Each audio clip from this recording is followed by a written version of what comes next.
el Caribe, y eso tiene que ver mucho con el hecho de que recientemente yo publiqué esta obra, Choque de Potencias en el Gran Caribe. Esta obra la escribí en el marco de la pandemia, cuando estaba afectado de COVID, empecé a escribirla y cuando me dio por segunda vez, la terminé. O sea que fue un tiempo muy bien aprovechado. Miren, yo llego a la geopolítica como disciplina a través de la historia, porque la historia, como decía Heródoto, es la gran maestra. Y concretamente llego a través de un gran historiador de las civilizaciones, que es el inmenso autor británico Arnold Toynbee. Hace ya una década él escribió una obra que recoge, bueno, fueron varias conferencias, el choque de Occidente con el mundo, que a veces se presenta como versión El Mundo y Occidente, que fue la obra precursora de la obra de Samuel Huntington, Choque de Civilizaciones. Uno ve el hilo conductor que hay entre una obra y otra. Y ahí básicamente una de las claves para entender la dinámica de los acontecimientos históricos es que las grandes civilizaciones, que tienen siempre en su centro un Estado universal o con vocación universal, un imperio, en su zona contigua, inmediata, tienen unas zonas frágiles, unas zonas débiles, unas zonas que Huntington llama zona de fractura, zona de fractura. Y efectivamente, si vemos el mundo, la historia universal, vemos, de los últimos siglos, vemos que eso se ha dado permanentemente. Los rusos tienen el Cáucaso y la zona de expansión de los pueblos turcomanos. Los europeos tienen los Balcanes, ahí se originó la primera guerra mundial, la Gran Guerra, y Europa del Este, donde se detonó la segunda. Si nos vamos al imperio milenario de China, China que no tenía una política expansiva en el mundo, siempre estaba trabajando con los reinos tributarios de las inmediaciones. Y cuando Estados Unidos adviene al mundo en la era moderna como la gran potencia, después de expandirse hacia el oeste, bueno, pasa a controlar el Caribe, pasa a gravitar enormemente el Caribe después de la guerra hispanoamericana. Y el Caribe se convirtió igualmente en la zona contigua, la zona de fractura de ese gran imperio que devino con el correr del tiempo en el imperio más poderoso de la humanidad, por lo menos en los tiempos modernos lo ha sido. Y eso tiene que ver mucho con la dinámica de poder que se genera entre un imperio y los países pequeños, contiguos, porque las relaciones de poder son muy asimétricas. Y esa relación tan asimétrica de poder genera conflictos, fricciones. Los estados tienen dificultades para consolidarse como estados. Y cuando un imperio es retado por otro imperio, cuando una potencia es retada por otro imperio, las zonas más adecuadas para penetrarlo son precisamente esas zonas que están en las inmediaciones. Cuando ustedes ven, por ejemplo, se mencionaba el Imperio Otomano, lo mencionaba Luis González. El Imperio Otomano era inmenso, para la época era un imperio muy poderoso. Pero, ¿dónde se desmembró? Bueno, se desmembró en las periferias. En la periferia de los Balcanes y después en Medio Oriente. Porque ejercía el imperio con sus modalidades, respetando las identidades de cada comunidad, pero las potencias rivales entendieron que para derribar a quien se consideró en su tiempo el muerto de Europa, así le llamaban, había que penetrar por las zonas débiles. Bueno, eso mismo ha pasado históricamente en el Caribe. En el Caribe, cuando España consolida su dominio en Iberoamérica, en lo que después fue Iberoamérica, las zonas que por siglos se convirtieron en zonas de conflicto fueron las zonas del Caribe antillano, fundamentalmente, y algo de Centroamérica. ¿Por qué? Porque las potencias rivales entendían que el control de islas, el tema de las islas, amerita, almirante, una discusión muy importante, porque cuando vemos en la geopolítica mundial el papel que han jugado las islas, e incluso una isla tan especial como Inglaterra, que se convirtió en el imperio más grande hasta que llegó Estados Unidos a suplantarlo. Cuando uno mira eso, uno se da cuenta de las dinámicas que hemos tenido en el Caribe. En esta obra yo hago un recuento de 4 conflictos, incluido el presente, que se están dando en el Caribe.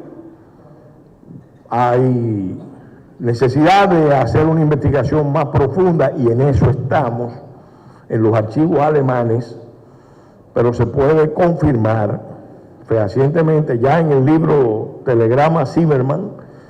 Hay muy buena documentación que revela cómo Alemania, cuando sabía que Estados Unidos iba a entrar en la guerra, montó toda una estrategia para que en la zona Caribe hubiera un escenario de inestabilidad y de confrontación, y sobre todo que eventualmente se pudiera abrir un frente de guerra a los Estados Unidos para que no se involucrara en la guerra europea.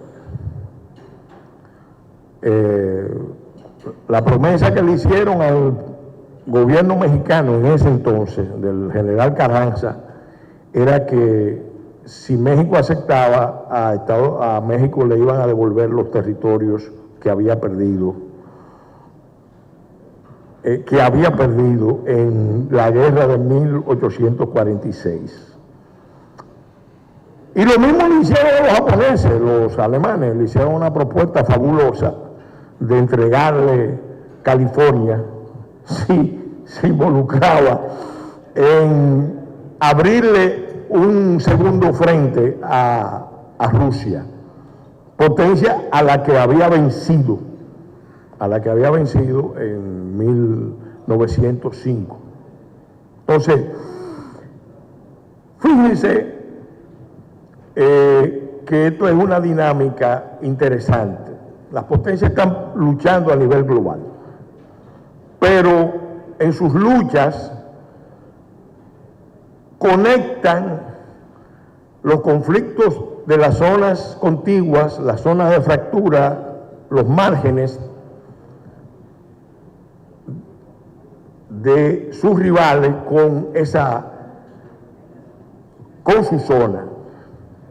Y se vio en el caso ese de la Primera Guerra Mundial, y ahí se provocó mucha intervención en la región, incluso la intervención en Haití y la intervención en República Dominicana en buena medida estuvo determinada por esas consideraciones de guerra Ese proceso venía desde 1905 y donde primero se aplicó el colorario Roosevelt de la doctrina Monroe fue en República Dominicana. Pero eso fue después de una crisis que se dio en Venezuela por el bloqueo de los puertos venezolanos de Puerto Cabello y La Guaira por un tema de deuda. Entonces eso es bueno tenerlo presente, porque después, en la Segunda Guerra Mundial no se manifestó esa tendencia, pero en la Guerra Fría sí, en dos momentos. En la crisis de los misiles en Cuba, cuando Cuba termina ya alineada al más alto nivel, rompiendo los acuerdos del TIAR, permitiendo que se instalaran armas nucleares en la región para poder superar el déficit que tenía la Unión Soviética con Estados Unidos en cuanto al tipo de armas nucleares. Esa fue la razón por la cual, y eso se ha determinado ahora, por la cual Khrushchev toma la decisión de mover esas armas a Cuba para llegar a una negociación, porque desde el principio estaba en la mente de Khrushchev de que tenía que retirar los misiles de Turquía y de Italia. Entonces, fíjense cómo las potencias usan las regiones en función de sus conveniencias. Le convenía hacerlo y lo hizo, y obviamente de paso protegió al aliado que prestó su territorio con un pacto que ha sido escrupulosamente respetado por Estados Unidos. Después ya Estados Unidos, caída la Unión Soviética, no ha tenido ningún interés en que se produzca ningún tipo de cambio en Cuba.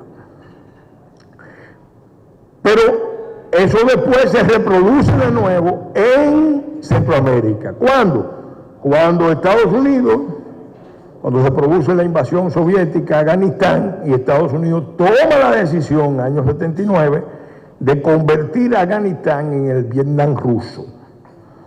Ya para esa época, 78, Estados Unidos tenía una crisis enorme con Irán y estaba por todos los medios moviéndose para evitar que se produjera una expansión mayor de la Unión Soviética hacia la zona del Golfo Pérsico. Y la manera era convertir a Afganistán en el Vietnam ruso. Pero ahí se conectó, y el que conoce el affair del Irán contra sabe cómo se conectó el conflicto de Centroamérica, con el conflicto de Afganistán y de Irán. Increíble, pero es bueno rastrearlo porque a veces uno aquí no se da cuenta. Federico Enrique Gratero, mi amigo, dice que aquí hacemos política mirándonos el ombligo. El estudio de la geopolítica ayuda a evitar que sigamos haciendo política mirándonos el ombligo, porque cuando no vemos lo que pasa a nuestro alrededor, otras potencias juegan con su poder en esta región. Ahora estamos en el cuarto momento. El cuarto momento es quizá el más complejo de todo. ¿Por qué? Porque después de la caída de la Unión Soviética, Estados Unidos se lanza al mundo a realizar una utopía de un orden global bajo su dominio. Propiamente se puede decir que el imperialismo globalista, porque hay que ponerle ese nombre, recuerdo al presidente de Madagascar que vino aquí y dijo en la cumbre de los ACP, el nuevo nombre del imperialismo es la globalización. No como proceso, porque ese es un proceso que la tecnología lo hacen posible, sino como ideología, porque hay toda una ideología imperialista detrás del planteamiento de una globalización contra las naciones, que ese es el problema.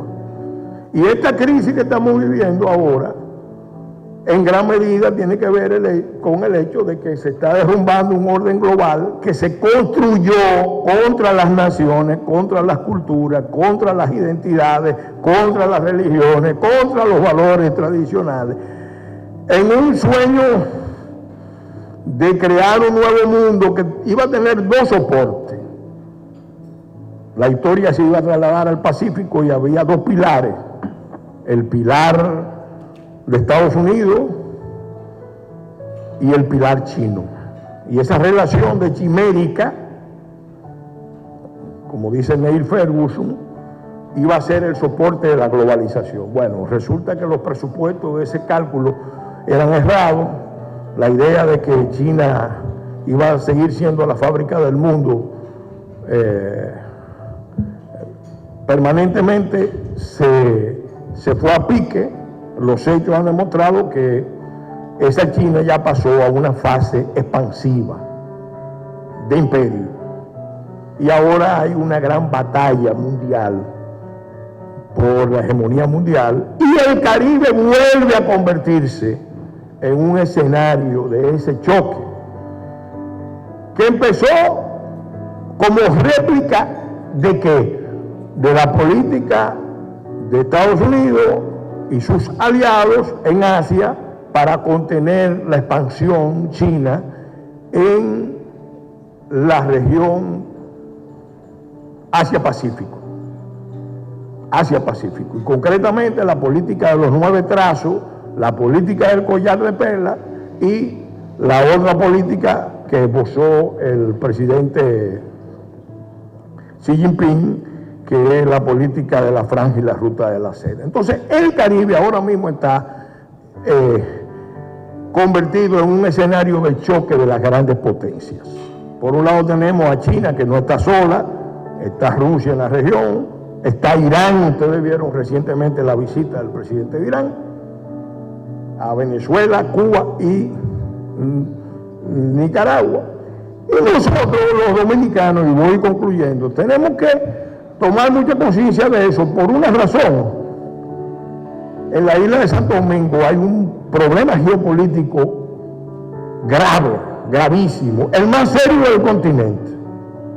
Un Estado fallido, un Estado desintegrado, pero lo peor de todo, lo más triste, lo más inaceptable, desahuciado por las potencias, empezando por Estados Unidos. Entonces hay centros de poder de Estados Unidos, de Europa, que entienden que puede haber una solución dominicana al problema haitiano. Y están usando las palancas del poder para que esa crisis se trasvase hacia República Dominicana. En este contexto de crisis mundial, crisis continental, que incluso involucra a Estados Unidos, nosotros tenemos que estar conscientes de todo esto y también de la oportunidad que representa, si nos mantenemos unidos como nación, de nosotros replantear nuestra relación. ¿Por qué? Porque a nosotros nos asignaron el papel de Estado pivote de un Estado fallido. Zona de amortiguamiento, buffering, y eso desde mediados de la década de los 80. Y en los últimos 5 años lo que han hecho es acelerar el proceso para terminar de cumplir con lo que yo llamo, miren, en Ucrania se habla de una operación militar especial, así la definió Putin. Bueno, en la isla de Santo Domingo se está ejecutando una operación especial de alta inteligencia y enorme perversidad. Porque lo que se ha hecho con Haití, históricamente, y lo que se quiere hacer con República Dominicana, lo que se está haciendo con República Dominicana, pero que se quiere consumar quizás con una intervención humanitaria. El general Soto anticipó eso. Bueno, es algo terrible. ¿Lo podemos enfrentar? Sí, siempre y cuando nos unamos como nación. Y demostrémosle al mundo que, bueno, los dominicanos estamos unidos, defendiendo nuestra condición de nación libre, soberana e independiente. Que no vamos a aceptar una solución dominicana al problema haitiano, pero que podemos ser los mejores aliados de la nación haitiana en un proceso que en el continente es perfectamente factible de pacificación, rescate y reconstrucción. No se ha intentado porque siempre están contando con las debilidades nuestras, con las fragilidades nuestras, con que pueden imponerse a cualquier costo. Y ya para cerrar, eso está explicado aquí, pero viene en una versión amplia, una segunda edición, con más detalle, porque esto solamente abarcó hasta el 2011. Yo voy a decirle que dentro de la geopolítica del Caribe estamos experimentando un retroceso en la lucha contra el colonialismo marítimo del mar. En la década de los 60 a los 70, la lucha por los espacios marítimos se convirtió en una manifestación, una prolongación del esfuerzo de descolonización.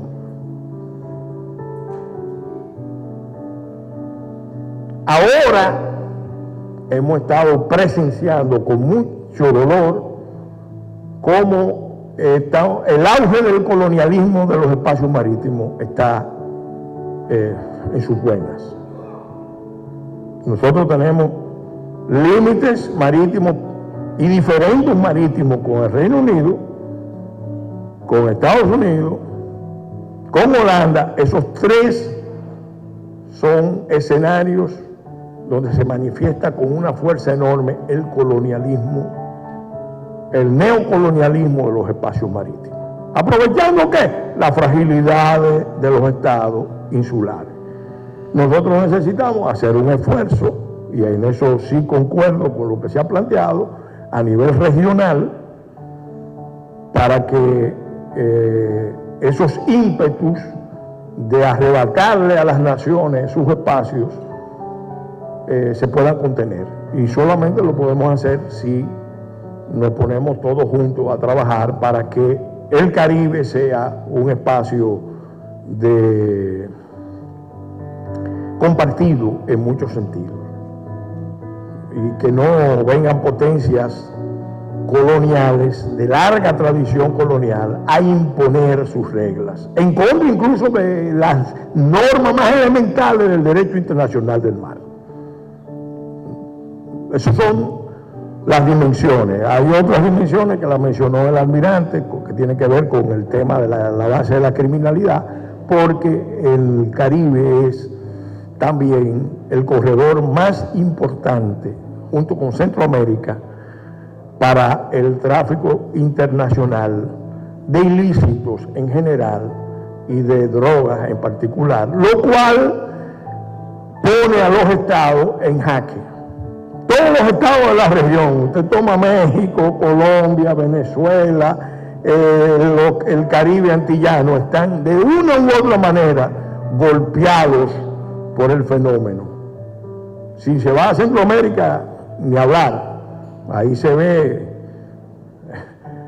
el fenómeno de la marca que deja el avance del crimen organizado en toda la región. Pero eso tiene que ver con ¿qué? Con la crisis de civilización que vive Estados Unidos y que vive Europa, porque son los grandes mercados de consumo.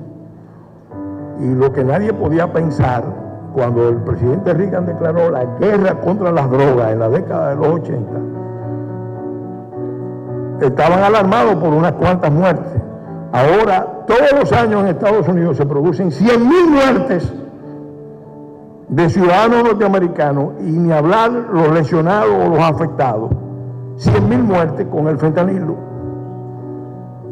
¿Y eso es fruto de qué? Bueno, de una profunda crisis de civilización.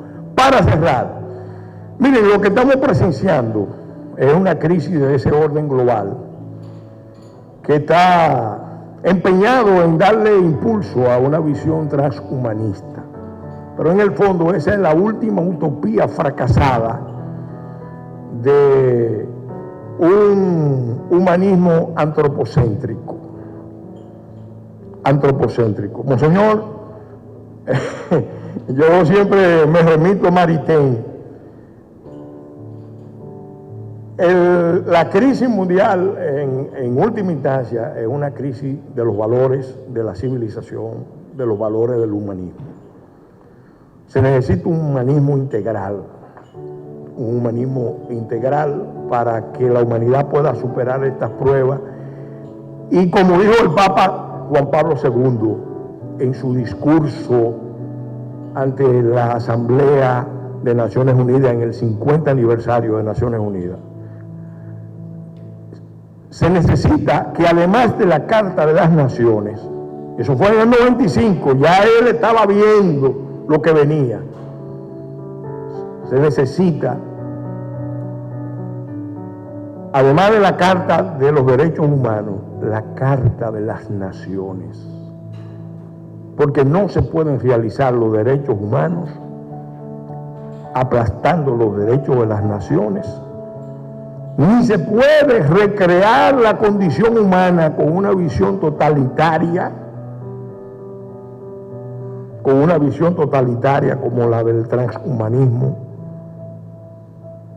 para cínicamente invocando también esos mismos derechos humanos y el derecho a la libertad que nos caracteriza a los seres humanos. Muchas gracias.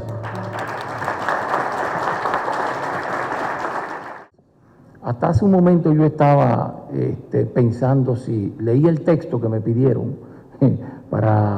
sobre el tema o si conversaba con ustedes. Preferí en principio leer el texto porque así uno articula mejor las ideas, pero resulta como que el tiempo está como una horquilla en el cuello y preferí entonces improvisar un poco a ver si resumo lo que quiero compartir con ustedes. Bueno, me han pedido hablar de la importancia geopolítica de América Latina. Y yo pudiera decir sobre ello que América Latina se ha convertido o se fue convirtiendo en la segunda región del mundo después de África de mayor ascenso. Pudiera decir también que países de América Latina se han convertido entre los primeros en tener mayor Producto Interno Bruto, como Brasil, que en un momento llegó a ser la sexta economía del mundo y que por razones que todos conocemos, razones políticas, razones de orden económico, hoy ocupa el 10º lugar entre las economías del mundo.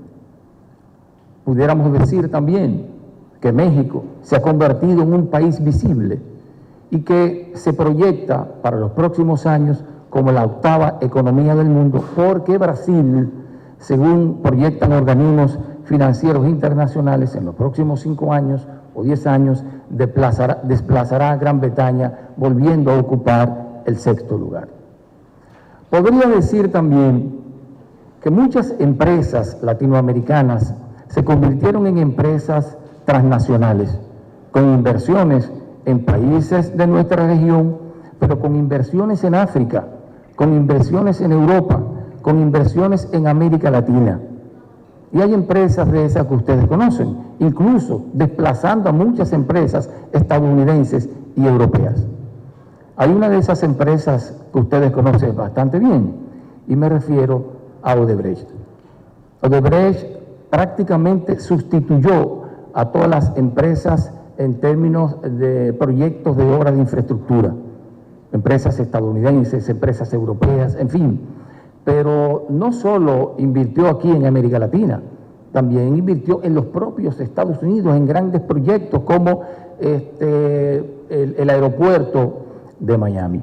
Y así pudiera hablar de cómo América Latina ha pasado de ser objeto u objetivo a un sujeto importante en esta recomposición geopolítica global.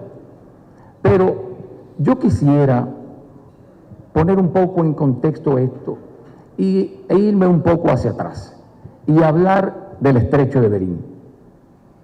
Porque a través del Estrecho de Bering llegaron los primeros pobladores de lo que hoy conocemos como América.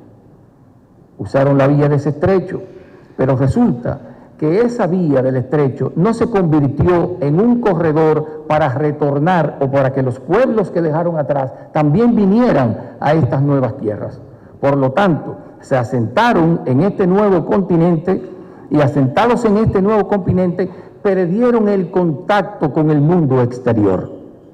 Luego llegaron los vikingos, vinieron, exploraron, se marcharon y no retornaron.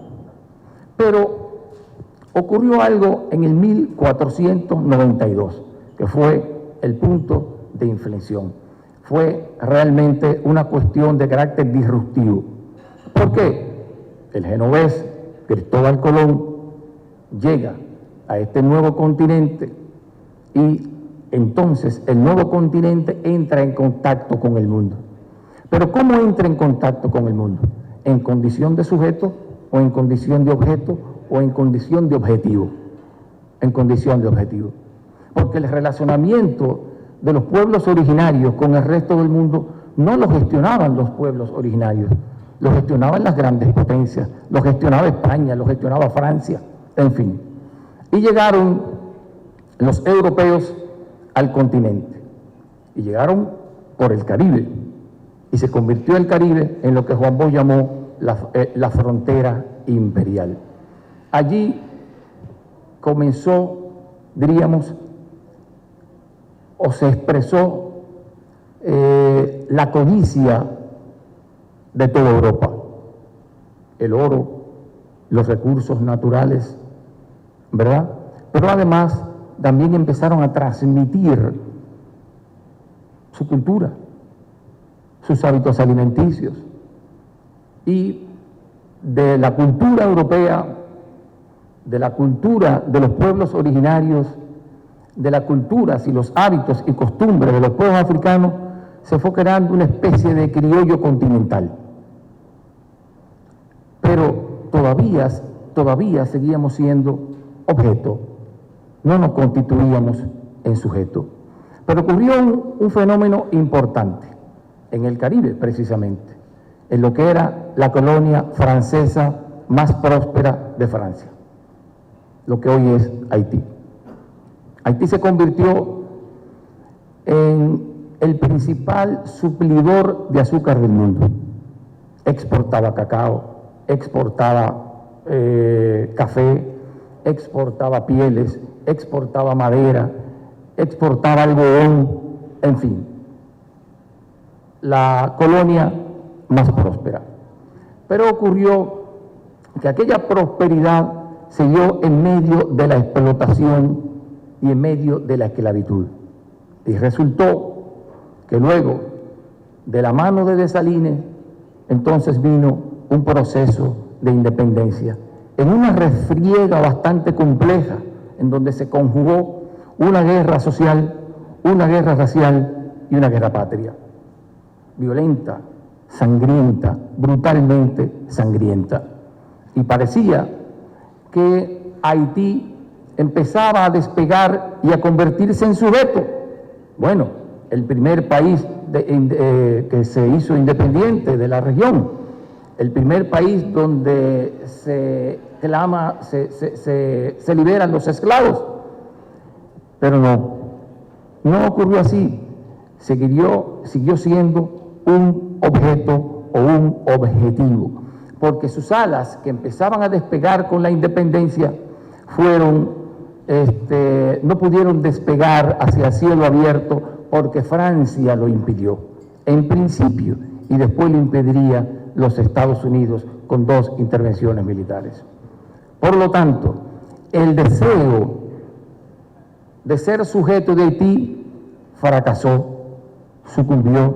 Luego vinieron los procesos de independencia en todo el continente, de la mano de Simón Bolívar y José de San Martín. Lograron sembrar a todo el continente de países, pero no lograron reales independencias. Y por lo tanto, nuestro continente o nuestra región no pudo convertirse en sujeto.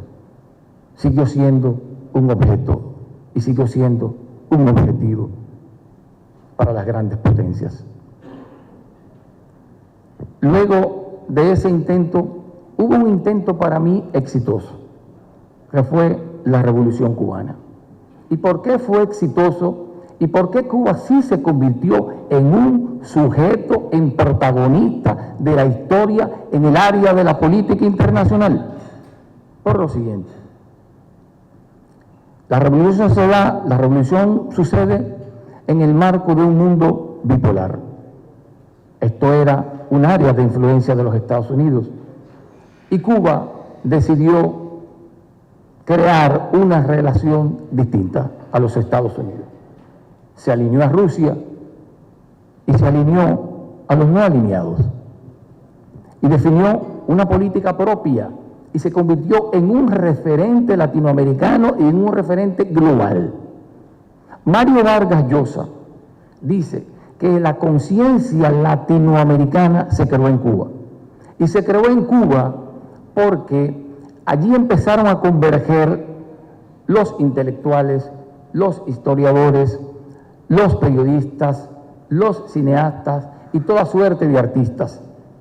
Y allí en Cuba, con esa especie de llegada de todo el mundo latinoamericano para converger en La Habana, se fue creando, como dije, esa conciencia latinoamericana y empezó a crearse un nuevo lenguaje. Por ejemplo, el mariachi, que es una música mexicana, ya no era una música mexicana, sino una música latinoamericana. El cine mexicano ya no era el cine mexicano, sino el cine latinoamericano. Y así, el merengue, el ritmo musical merengue de República Dominicana ya no se veía como un ritmo dominicano, sino como un ritmo latinoamericano. Se creó la conciencia, se creó la latinoamericanidad en Cuba. Y Cuba sí rompió con aquello. Dejó de ser objeto, y se convirtió en sujeto, en referente de los pueblos hermanos y en referente del mundo. Pero el resto de América Latina sigue siendo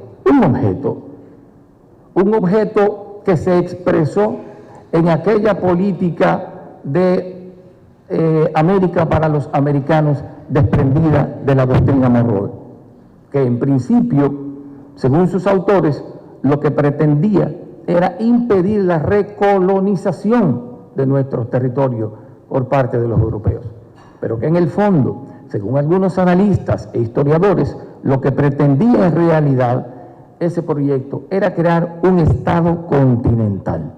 Y para ellos aducen que aquel encuentro que se dio en el 1800 y tantos en Washington, me parece que en Washington, que pretendía, fue yo creo la primera reunión panamericana, que pretendía crear una zona de libre comercio, o no una zona de libre comercio, sino un área donde fueran abatidas las fronteras arancelarias. No se logró, pero de allí nació la Unión Panamericana, y de la Unión Panamericana derivó en lo que es la Organización de Estados Americanos, OEA. Pero todos estos proyectos que pretendían ser panamericanos, lo que tenían era una agenda de dominación. La agenda que se imponía era la agenda de los Estados Unidos. Y por lo tanto, América Latina seguía siendo un objeto, seguía siendo un objetivo, ¿verdad? Geoestratégico, pero también un objetivo porque sus recursos naturales seguían siendo tan valiosos como cuando llegó Cristóbal Colón en el 1492. Eso empezó a cambiar. ¿Y cuándo empezó a cambiar? Se juntaron dos factores. Primero, el alto precio de los commodities en una región exportadora de materia prima. Y con ello, la llegada al poder también de partidos progresistas que decidieron crear una agenda propia. Entonces, empezaron a financiar con el auge de los commodities sus políticas sociales. Y empezaron a ganar elecciones y a ganar elecciones porque la población estaba satisfecha con las gestiones de gobierno. Pero eso se conjugó, además, con el deseo de crear una agenda propia, de levantar alas y de que América Latina se convirtiera en un sujeto que incidiera en la política interna nuestra y en la política internacional. Y así comenzó a ocurrir. Del Grupo de Río, que se crearon para definir una agenda al margen de los Estados Unidos y al margen de Europa, porque ya no se quería hacer el patio trasero, ni el jardín transoceánico y marchito de Europa. No, se quería tener una agenda propia y se quería que América Latina emprendiera su propio camino al desarrollo. Y empezó a lograrse, porque del Grupo de Río nació la CELAC, pero antes ya se había creado la Unión de Naciones Suramericanas, UNASUR, pero se relanzó y se fortaleció el Sistema de Integración Centroamericano, SICA. Y así estos organismos regionales o subregionales empezaron a jugar un papel determinante. Ya, por ejemplo, la solución de conflictos internos se hacía a través o de UNASUR o a través de la CELAC o a través del SICA. Ya no era necesaria la intervención de los países europeos para la solución de nuestros conflictos o de los Estados Unidos, porque siempre que intervenían no era para defender los intereses latinoamericanos, sino sus propios intereses. América Latina, sin embargo, comienza a despegar, comienza a convertirse, como dije, en un sujeto, en un actor fundamental que se inserta en la estructura geopolítica global. Pero tenemos retos, tenemos desafíos todavía. Y este desafío tiene que ver mucho con la desigualdad y tiene que ver mucho con nuestro modelo productivo primarizado. Somos exportadores de materia prima e importadores de productos manufacturados elaborados con la materia prima nuestra. Y esos son retos que tenemos que resolver. Ya estoy oyendo la música y redondeo. Creo que América Latina ha logrado una importancia que no había logrado a todo lo largo de su historia, desde que llegaron los primeros pobladores a nuestro continente, desde la llegada de Cristóbal Colón a nuestras tierras hasta estos días. Creo que América Latina se inserta porque América Latina ahora empieza a ser protagonista. Jugamos un papel importante en los BRICS.